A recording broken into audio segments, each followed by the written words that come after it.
Hi guys, we're going to make cream corn today. So I have a 16-ounce bag of frozen corn, which I cooked. I just followed the stove cooking directions and I drained. I'm going to set that aside. So in a saucepan I have 3 tablespoons of salted butter. I'm going to go ahead and melt that over medium-low heat. So now we're going to add in 3 tablespoons of all-purpose flour, and we're going to stir this in. We want it to be nice and smooth. We're going to add in 2 cups of half and half. We're going to do it about a half a cup at a time. It doesn't have to be precise, and we're going to stir it each time we add the half and half in.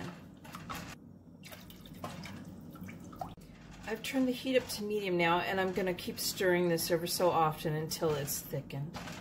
Next, we're going to add 3 tablespoons of granulated sugar, a half teaspoon of salt, and a half teaspoon of black pepper. Then we're going to stir that in, and now we're going to stir in the drained corn.